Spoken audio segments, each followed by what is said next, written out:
My name's Claire and I work at the Primrose Hospice as a family support and benefits advisor. I'm just going to talk to you a bit about some important documents that you might want to consider completing, and also just give a quick overview of some of the benefits available. The first document I'm going to talk about is a will, and it's important to consider making a will whether or not you think you have many possessions or much money.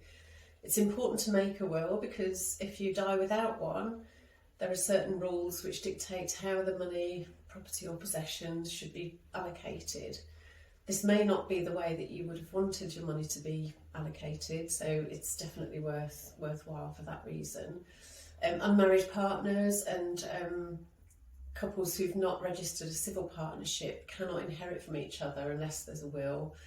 So the death of one partner can create serious financial problems for the remaining partner. If you have children, you'll need to make a will so that arrangements for the children can be made if either one or both of the parents die. Another document that you might want to consider is a lasting power of attorney. So there are two types which are done separately and give someone else authority to act on your behalf. There are a number of reasons why you might need someone to make decisions for you or act on your behalf.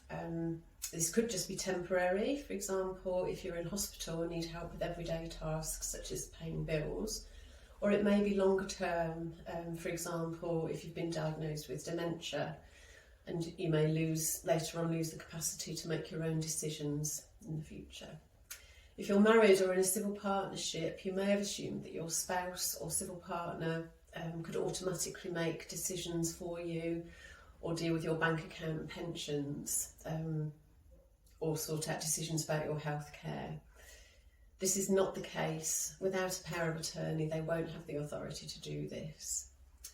So a power of attorney for financial decisions can cover things such as buying and selling property, paying the mortgage, investing money, paying bills, or arranging repairs to a property.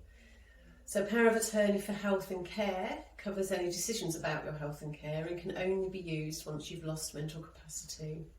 An attorney can generally make decisions about such things as where you should live, your medical care, what you should eat, who you should have contact with, and what kind of social activities you should take part in. You can also give special permission for your attorney to make decisions about life-saving treatments. Now I'm just going to look briefly at some of the benefits available, the main ones really being the disability benefits, PIP and attendance allowance. Neither of these benefits are means tested and can sometimes even lead to an increase in other benefits. So attendance allowance is for people over state pension age who have difficulty or need help with their daily living activities.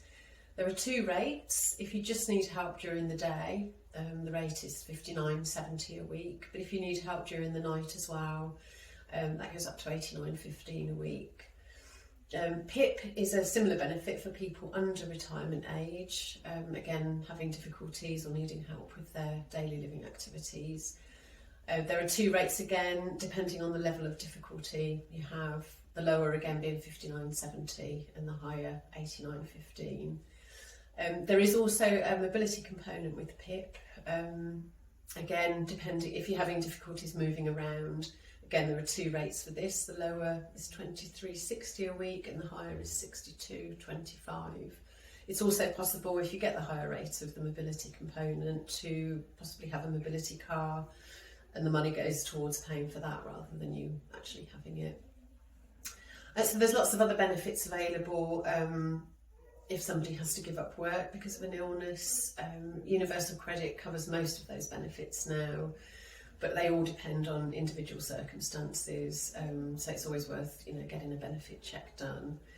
People over state pension age could also be missing out on benefits, particularly if they are claiming attendance allowance or if they're caring for somebody else. If they're not already getting pension credit, they may now be entitled to it, or if they are getting an amount, that amount might increase. So again, it's always worth having a benefit check done just to check really. They all depend on individual circumstances, all of these benefits. But yeah, if you need any more information on any of them, please ask. Our contact details are available on the websites.